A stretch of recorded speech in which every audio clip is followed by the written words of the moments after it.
Bonjour et bienvenue dans Métamorphose, le podcast qui éveille la conscience. Chaque lundi, dès 7h, nous partons à la découverte d'une personnalité lumineuse et qui porte une voix d'éveil des consciences. Je suis Anne Guéquière, fondatrice du magazine Féminin Bio, auteure et éditrice de projets engagés pour un nouveau monde. Dans ce podcast, j'explorerai les thèmes qui m'enchantent et me font cheminer depuis plus de 20 ans autour d'une vision holistique de l'harmonie du cœur, du corps et de l'esprit, en espérant que ces thèmes sauront vous inspirer vous aussi. Retrouvez toute l'actu de Métamorphose sur fémininbio.com et des surprises à gagner sur mon Instagram Métamorphose Podcast. Ce podcast a été réalisé grâce au soutien de l'entreprise familiale Léa Nature, engagée de nature, un fabricant français de produits bio et naturels depuis 26 ans. Partenaire officiel de la saison 1 de Métamorphose, merci infiniment à eux. Je suis ravie de recevoir aujourd'hui dans Métamorphose une invitée lumineuse et très inspirante. Enfant, elle rêvait d'être docteur qui soigne par les rêves. Depuis toujours, elle éprouve un intérêt profond pour l'expérience de vie humaine, la métaphysique et notre connexion à la nature. Infirmière d'État, mais aussi naturopathe, elle est formée à la psychologie universitaire et praticienne en Jinshin-Jutsu, une pratique énergétique japonaise, et elle est également thérapeute en psychanalyse transgénérationnelle, formée par Didier Dumas. Elle est auteure du livre « J'arrête de subir mon passé » aux éditions Erol, 21 étapes pour se libérer enfin des répétitions transgénérationnelles. Et ce sera notre sujet du jour et de cet épisode de Métamorphose, comment se libérer positivement de son arbre généalogique et de ses ancêtres. J'ai la joie d'accueillir Céline Tadiotto. Bonjour Céline. Bonjour Anne, c'est un grand plaisir, merci. Oui, moi aussi. Alors, pourquoi ça bloque avec nos ancêtres ? Qu'est-ce qui ne va pas ? Et pourquoi parle-t-on de ces fameuses loyautés familiales inconscientes ? Alors, ce qui bloque avec les ancêtres, ça peut être très très divers. Mais les loyautés inconscientes, c'est en fait une histoire d'amour dans les familles. On ne souhaite pas mettre à mal ceux du clan auquel on appartient. Et ces loyautés familiales nous forment et nous façonnent à s'inscrire dans un comportement qui n'est pas forcément conscient, qui n'est pas forcément voulu et qui nous emmène dans des directions qui nous sont parfois complètement incompréhensibles. Alors justement, on parle de débloquer des événements du passé. Or, le passé, c'est le passé. Et pourquoi aller soulever ce qu'il y a sous le tapis ? C'est vrai que pour avoir fait un parcours transgénérationnel, on me dit souvent ça quand j'en parle en disant « Attends, moi, c'est bon, les ancêtres, on va pas aller soulever la poussière sous le tapis. On pourrait même dire remuer un peu la mélasse. » Oui, tout à fait, mais si on garde cette image, on peut aussi imaginer que s'il y a beaucoup de poussière sous le tapis, la table sur laquelle on mange au présent, elle est un peu bancale. Et c'est tout à fait ça, en fait.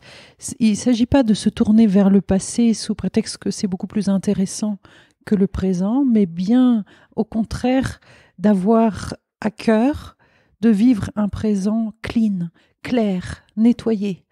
Et les encombrements vécus par nos ancêtres, par nos grands-parents, par nos parents, et même par notre propre histoire personnelle, eh bien, ces encombrements, ces traumatismes, ces peines, ces douleurs, elles attendent d'être guéries et elles ont besoin qu'on leur porte attention, ou pour dire autrement, elles ont besoin qu'on les prenne en conscience pour pouvoir se dissoudre et aller voir ailleurs si on y est. Oui. Alors, tu dis que nous sommes agis justement malgré nous par ces fameuses loyautés familiales. Est-ce que tu peux un peu plus détailler ? Effectivement. J'ai pour habitude de donner aux personnes qui viennent dans mon cabinet l'image d'un sac à dos qu'on porte, dans lequel j'estime que nous avons à peu près 70% d'inconscient. C'est une part énorme de nous. Et cet inconscient vient de tout ce qui a été vécu par les uns et par les autres.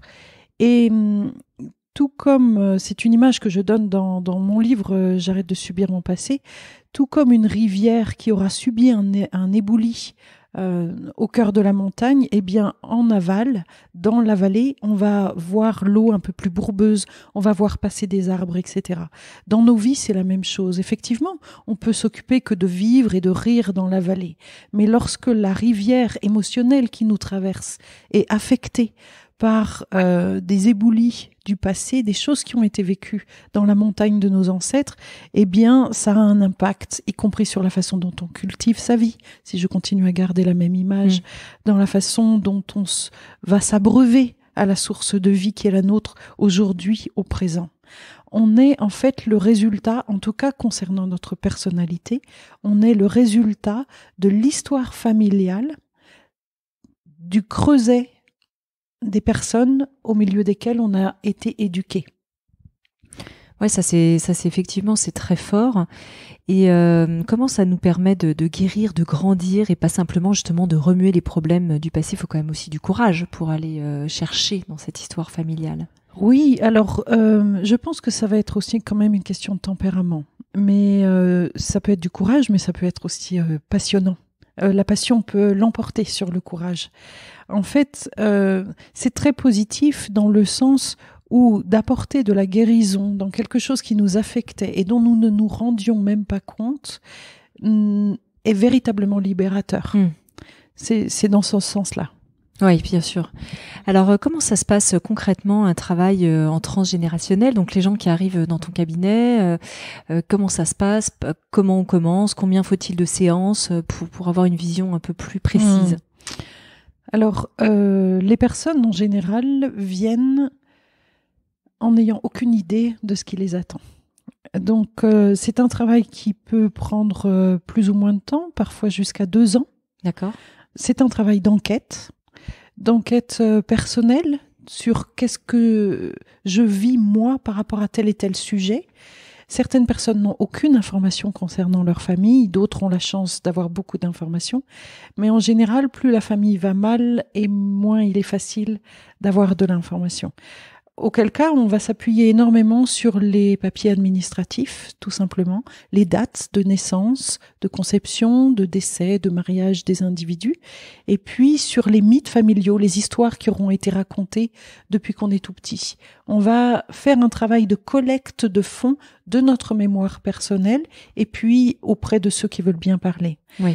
Et en général, ça a véritablement pour conséquence de modifier un peu l'écosystème familial, mais en clarifiant les histoires qui ont pu être vécues, eh bien, je me suis rendu compte que ça peut renforcer des liens qui étaient un peu fragiles, un peu ténus, entre les frères et sœurs, entre les oncles et les neveux, des choses de cet ordre. Oui.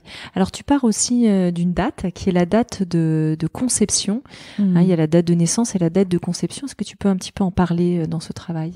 Oui, je nourris un intérêt grandissant pour cette date de conception. Effectivement, je me suis rendu compte que pour une personne, si l'on regarde la date à laquelle elle a été conçue, je me rends compte qu'au moment où les parents étaient occupés à faire cet enfant, alors normalement, un couple n'est pas à ce moment-là en train de penser à sa belle-mère, sa grand-mère, etc. En théorie, oui. En théorie. Et si cet instant concorde avec une date importante dans l'histoire familiale, eh bien, c'est comme si on augmentait de façon exponentielle les chances qu'un embryon puisse trouver corps dans cette union. Et cet embryon, c'est comme s'il s'ouvrait une brèche au travers de laquelle va s'écouler énormément de mémoire familiale, notamment vis-à-vis de cet événement qui fait écho, qui fait anniversaire. Et cet embryon va s'en trouver imprégné. Cette imprégnation va continuer pendant tout le temps de la grossesse et même de toutes les années de vie. Oui. Mais ce moment de la date de conception est particulièrement important et il peut indiquer à une personne qui viendrait me consulter avec qui elle est en lien dans la famille. D'accord. Donc, par exemple, moi, je suis née en août. Si je fais ma date de conception, ce serait donc fin août. Donc, ça fait On peut décembre. rajouter 3 mois, oui. Hein, c'est ça. Non, Donc, ça fait novembre. Ça fait novembre, fin Oui. novembre. Donc ça veut dire que, en gros, il faut que je regarde dans ma famille qui est né, par contre. Là, on regarde la date de naissance d'un aïeul qui serait né au mois de décembre. C'est bien ça. Pour Oui, être bien c'est clair. ça.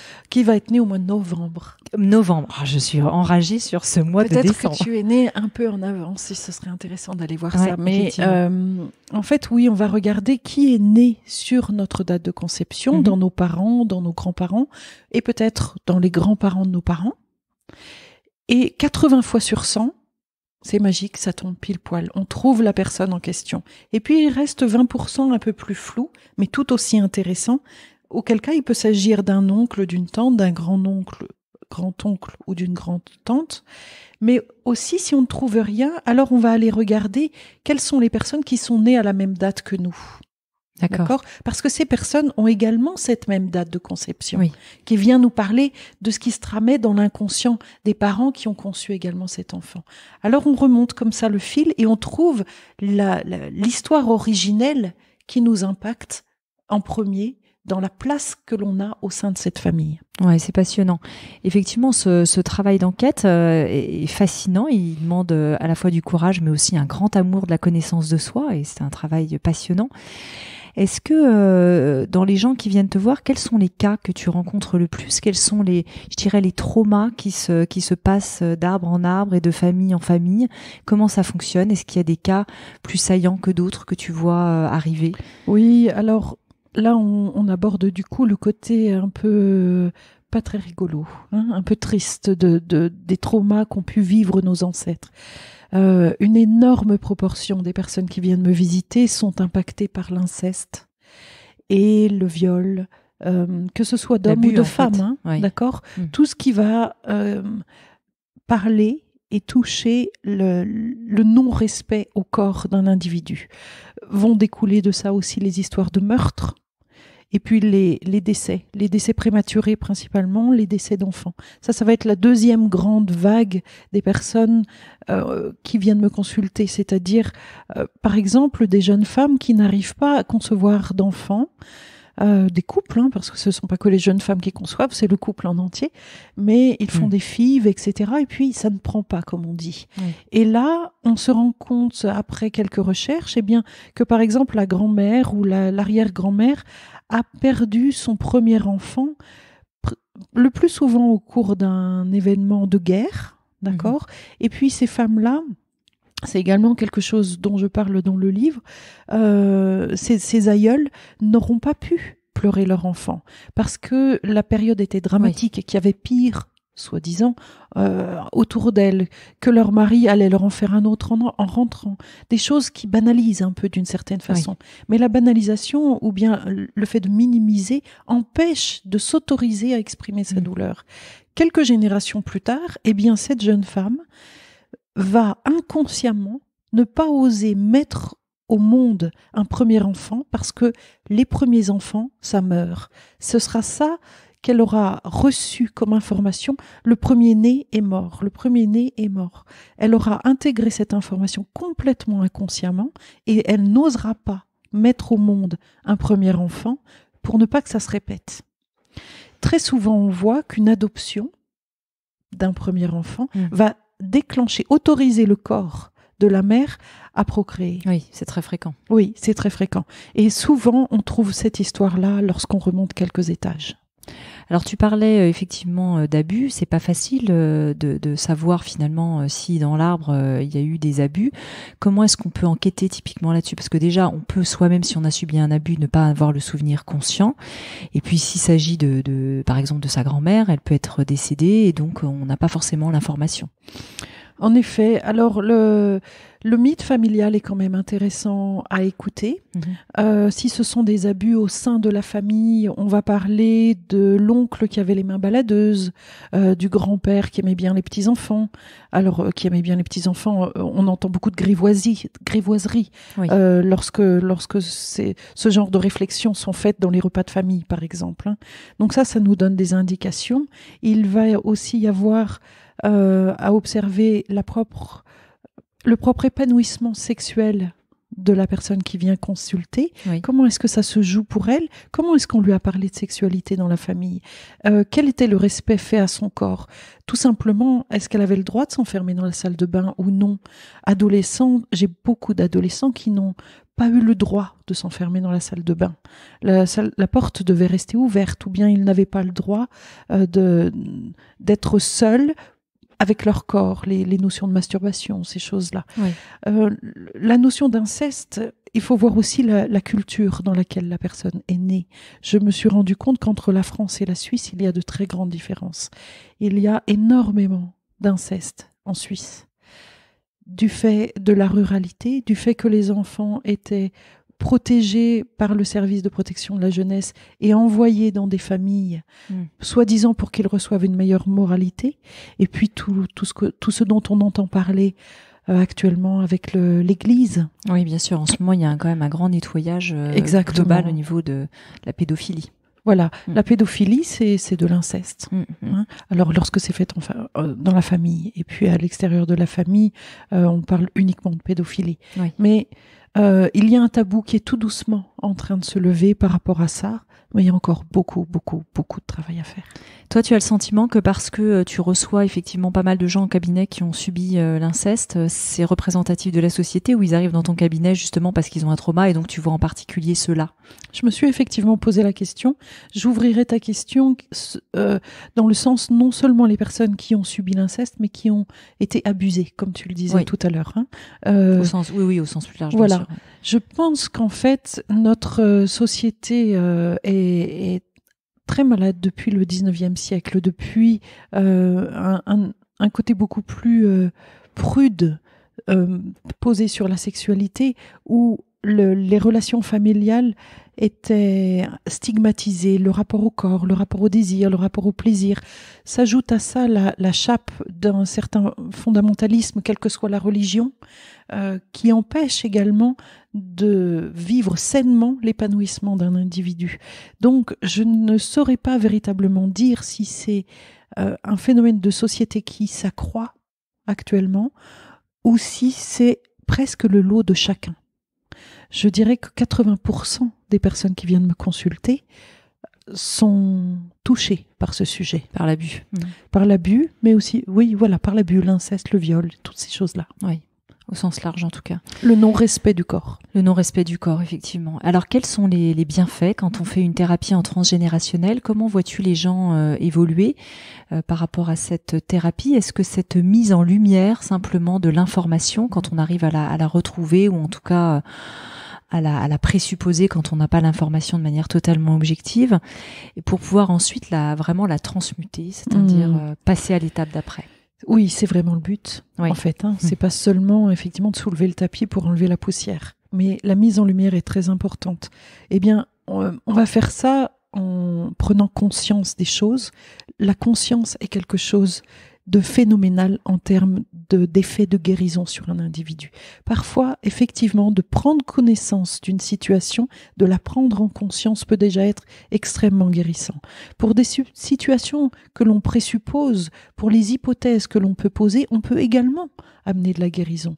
Ce que je propose, c'est de poser des actes, des rituels, on va utiliser ce terme, des actes symboliques, peut-être que ce sera un terme plus entendable, qui vont aider les personnes à rejouer d'une certaine façon la situation, alors pas la rejouer à l'intérieur d'elle-même, on est bien d'accord, mais en tout cas à la manifester sous forme symbolique par des petits objets, des papiers, un courrier envoyé dans une poste imaginaire où on dépose enfin la vérité, voilà ce qui s'est véritablement passé, et puis en se posant la question de quoi aurait eu besoin cette situation pour qu'elle soit guérie, pour qu'elle ne laisse pas de traces si délétères qu'aujourd'hui encore j'en ressens les effets dans ma vie. De quoi ces situations auraient eu besoin?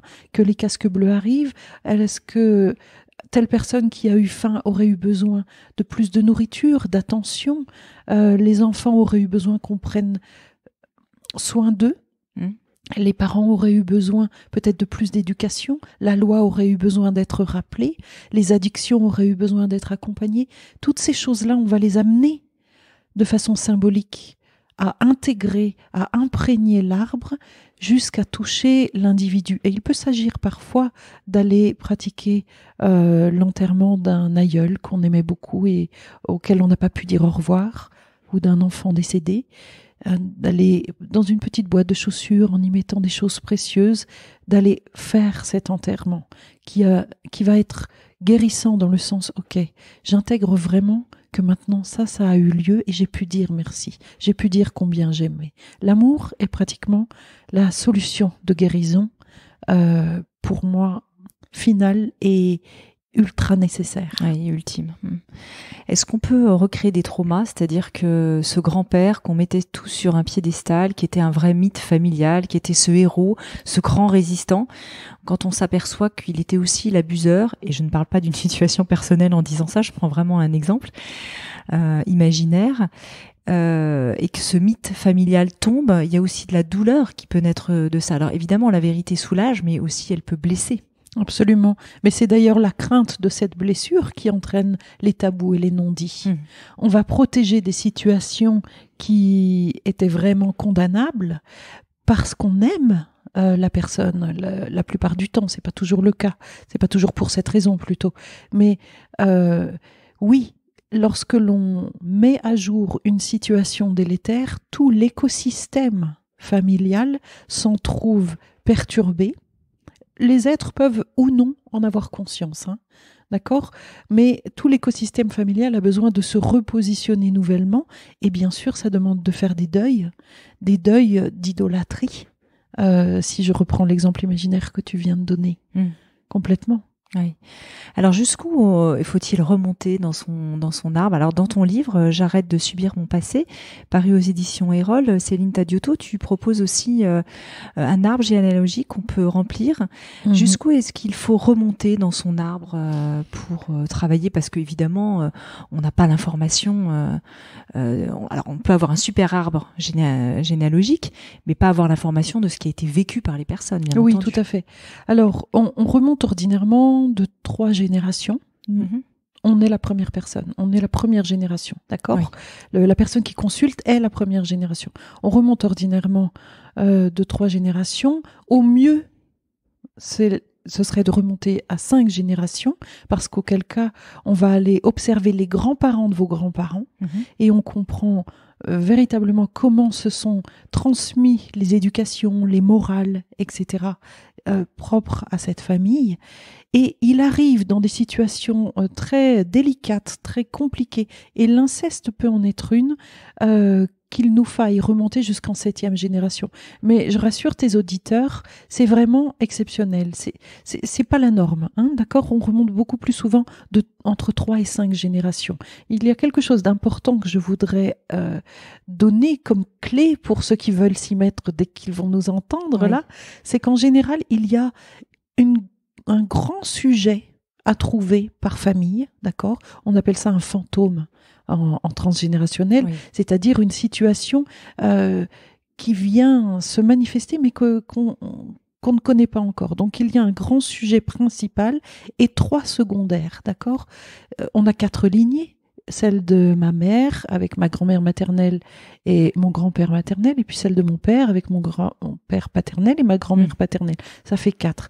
Eh bien, en général, on trouve systématiquement un vrai non-dit ou un secret de famille et 3 secondaires dans les 3 ou 5 premières générations. Est-ce qu'on voit que ces secrets peuvent se faire écho justement d'un côté de ta famille ou de l'autre, ou quand on a un conjoint, entre les arbres généalogiques, les effets miroirs des arbres ? Complètement. En fait, je vais un peu désacraliser le romantisme du fait de tomber amoureux.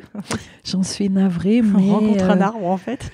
C'est ça, exactement. La nature de la vie, d'accord ? La vie elle-même fait se rencontrer des inconscients compatibles parce qu'elle a à cœur de doubler les chances que puisse être abordé un même sujet. Donc, effectivement, ce que l'on vient travailler du côté maternel, eh bien, il y a de fortes chances que l'on trouve un écho fort, redondant, complémentaire dans la lignée paternelle. Mais c'est une très grande aide pour ceux qui ont perdu un parent dans leur très jeune âge, parce qu'ils peuvent faire ce travail transgénérationnel d'analyse de l'arbre généalogique en étudiant la branche qu'ils connaissent. Nombre de personnes ignorent complètement une branche.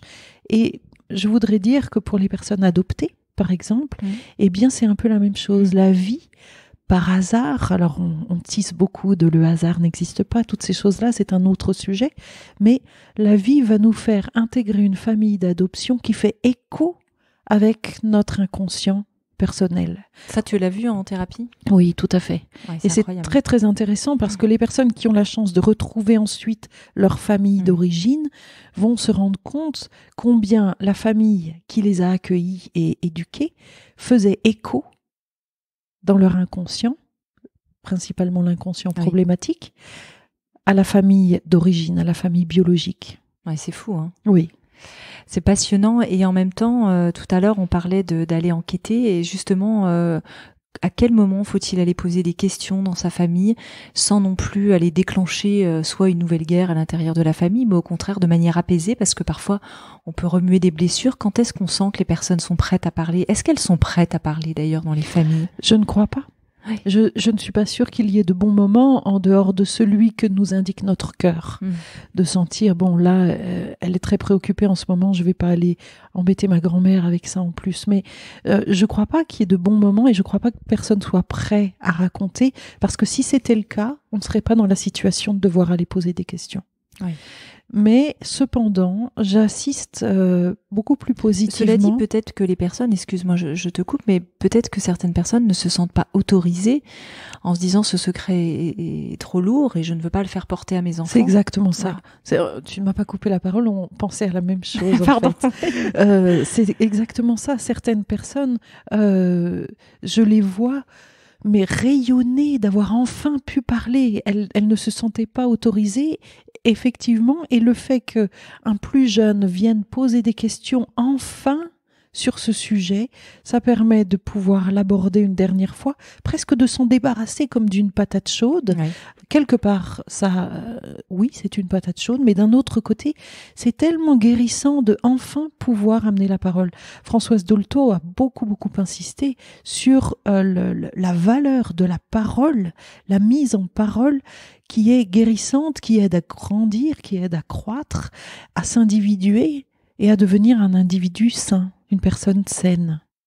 Donc c'est plutôt une bonne idée d'une personne même âgée, au lieu de se dire elle est en fin de vie, on va pas l'embêter avec ça. Au contraire, c'est parce qu'elle est peut-être en fin de vie et qu'elle attend aussi peut-être ce moment pour justement passer le témoin quelque part et faire du bien également aux générations suivantes. Parce que quand on fait ce travail transgénérationnel et qu'on a des enfants, on pense aussi à eux, bien évidemment. Oui, complètement. Alors, peut-être qu'il ne faut pas sauter sur le dos de toutes les personnes en fin de vie qu'on a autour de nous, mais effectivement, on le sait, dans nos histoires familiales, il y a toujours des secrets qui se révèlent au moment du passage vers un autre monde, une autre vie, j'en sais rien.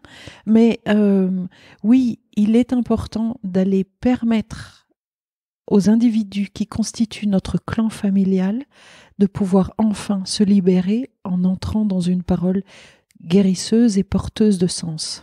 Oui, c'est clé. Ça, c'est très important. Même dans une société. Il y a également Bert Hellinger qui a travaillé sur le transgénérationnel au niveau des sociétés. Au niveau collectif, oui. Oui, voilà. C'est très, très important qu'une société puisse s'ouvrir, parler. J'ai beaucoup d'amis d'ex-Allemagne de l'Est et toute cette génération qui a été touchée par la chute du mur, bien évidemment la génération précédente, mais ils sont dans une recherche de résilience, de réparation, de pardon, y compris pour ce qu'ils ont vécu, eux, dans leur famille, et ce qu'on leur a fait vivre depuis l'Allemagne de l'Ouest ou depuis le reste du monde. Oui, il y a des études, une étude à Harvard qui a montré, il y a, je crois, à peu près 2 ans, que l'ADN vraiment subissait un stress au niveau transgénérationnel.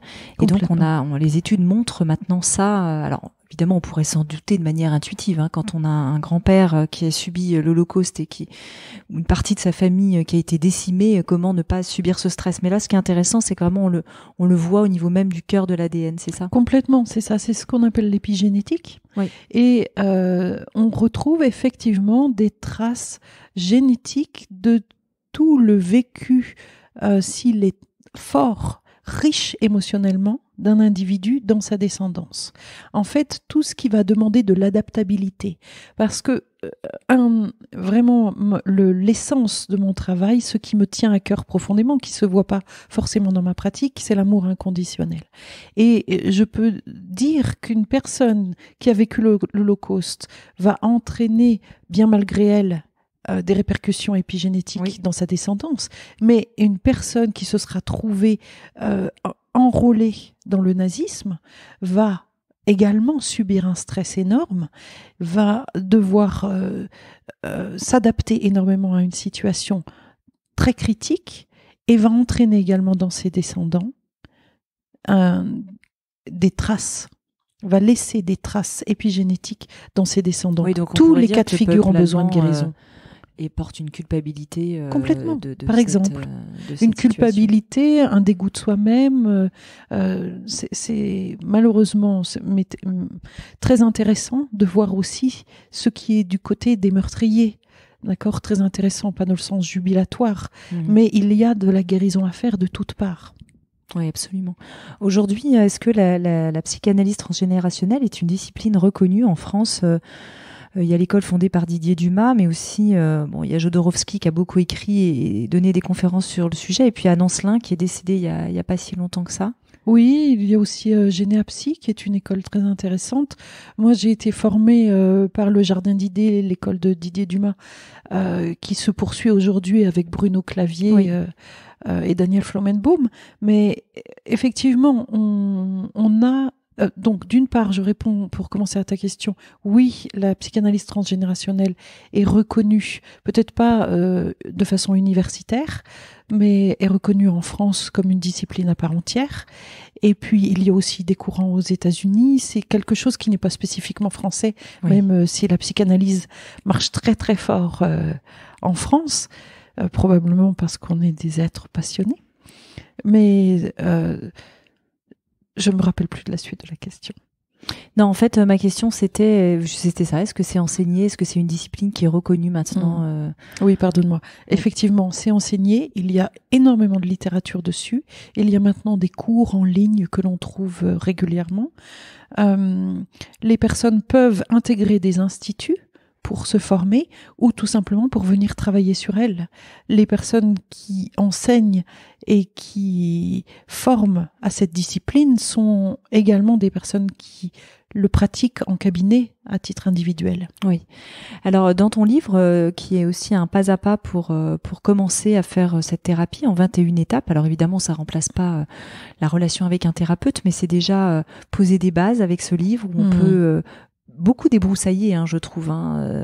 Et puis surtout, déjà, avoir des prises de conscience très fortes de l'utilité de la démarche. Qu'est-ce que tu vois concrètement comme résultat après de personnes qui ont fait ce travail ? Je vois des remaniements de vie. On vit de plus en plus vieux.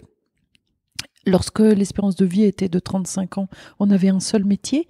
Eh bien, aujourd'hui, avec l'espérance de vie qui s'accroît, on change de carrière. Eh bien, ce travail transgénérationnel donne exactement la même chose. Les personnes s'autorisent à remanier leur vie et à ouvrir de nouvelles portes, de nouvelles étapes pour aller explorer des champs d'exploration auxquels ils n'avaient pas pensé jusqu'à présent. Ce que j'observe le plus, c'est véritablement une libération des individus. J'observe également une forme de compassion qui peut s'ouvrir dans les familles. On va porter son regard avec beaucoup moins de jugement sur telle et telle personne de son entourage.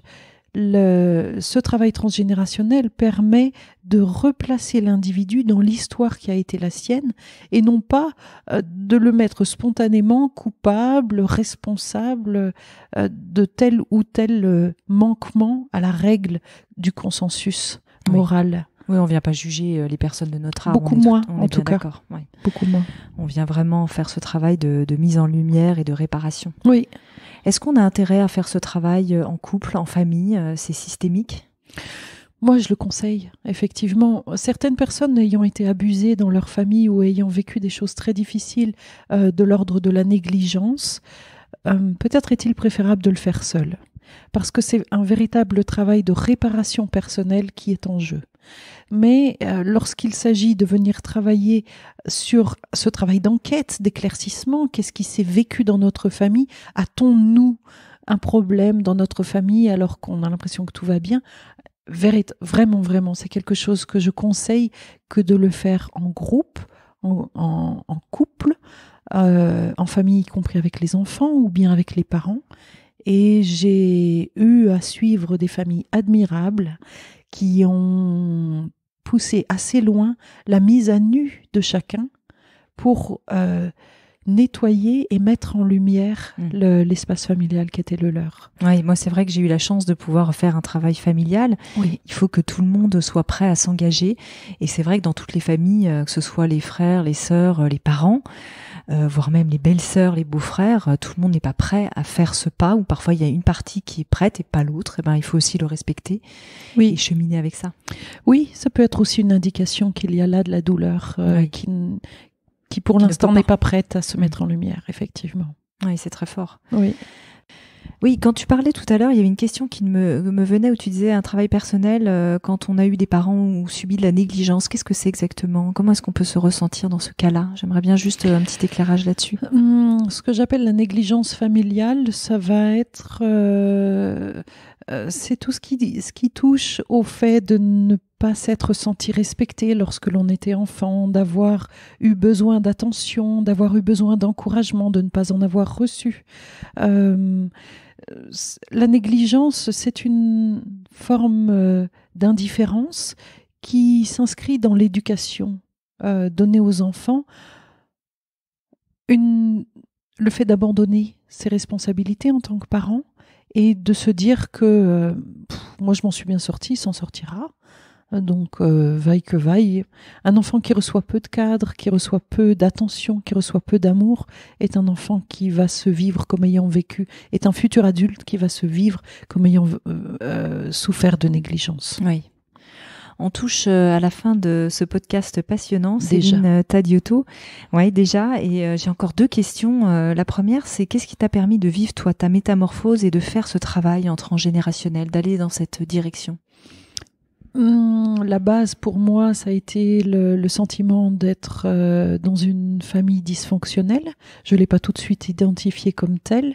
Et ça n'est pas une famille extrêmement dysfonctionnelle.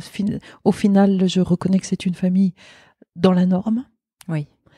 Donc dysfonctionnelle. Là, je vais me prendre des foudres. Pas de moi, en tout cas. Mais je le crois fort. et c'est aussi le fait de m'être sentie malheureuse pendant des années. Entre 20 et 30 ans, ma vie était pénible, ma vie était douloureuse. Je rencontrais beaucoup de situations extrêmement cuisantes. Et de m'être posé la question, mais finalement, est-ce qu'on est là pour vivre tous des vies qui n'ont pas de sens, qui sont empoisonnantes d'une certaine façon, oui. Ou est-ce qu'il est possible pour un individu sur cette planète de vivre une vie épanouie, joyeuse, heureuse et lumineuse? Eh bien, la réponse est oui.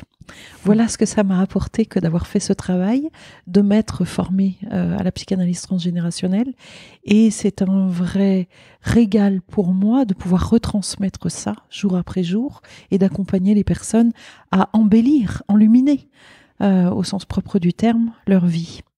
Oui, parce qu'on peut avoir conscience vraiment d'avoir un besoin crucial, d'avoir une très lourde blessure. On a beaucoup parlé de l'abus tout à l'heure et de venir pour ça.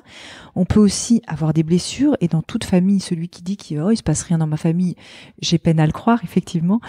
Mais on peut aussi le faire pour une question d'éveil et de vouloir grandir, pas simplement venir avec un trauma. Complètement. Pour moi, le nom du podcast Métamorphose s'applique parfaitement à la psychanalyse transgénérationnelle ou à la psychogénéalogie, parce que c'est vraiment une mutation que l'on s'autorise à faire, mais une mutation pas pour devenir un monstre, une mutation pour laisser une ancienne peau derrière soi, faire peau neuve et s'ouvrir à la vie nouvellement. Et puis c'est aussi une chance pour nos enfants. Et cette dernière question, quelle est la question existentielle qui te taraude aujourd'hui après avoir fait ce travail sur toi et puis en cabinet évidemment avec tous les cas que tu continues de voir chaque jour? Quelle est cette question existentielle que tu te poses aujourd'hui, Céline? Eh bien, Anne, je ne sais pas si je me pose une question existentielle, mais j'ai vraiment à cœur, et j'en ai déjà parlé, cette notion de l'amour inconditionnel et de la confiance inconditionnelle. C'est quelque chose qui me travaille énormément, qui m'interpelle Et ce qui m'agit et ce qui m'anime le plus aujourd'hui dans ma vie, c'est comment le retransmettre au plus grand nombre, parce que c'est vraiment accessible à tous, de la façon la plus simple et la plus claire qui soit.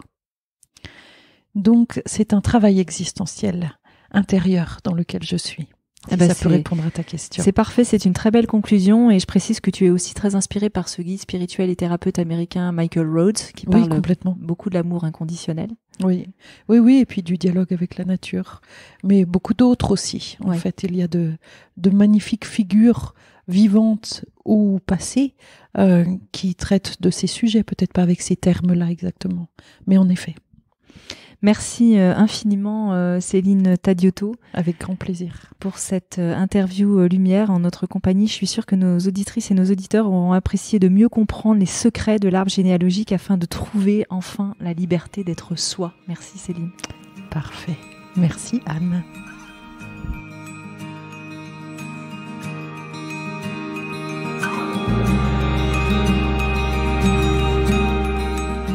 Merci de nous avoir écoutés. Pour me retrouver chaque semaine, abonnez-vous gratuitement sur Apple Podcast ou sur votre plateforme préférée. Si vous aimez le podcast Métamorphose, n'hésitez pas à le soutenir pour favoriser sa diffusion en lui donnant 5 étoiles. Et découvrez en avant-première la personnalité de la semaine sur Instagram à l'adresse Métamorphose Podcast. Merci encore infiniment à notre cher partenaire officiel, Léa Nature, engagé de nature, et premier fabricant français indépendant de produits bio et naturels, dont ces marques bio reversent 1% de leur chiffre d'affaires pour la planète.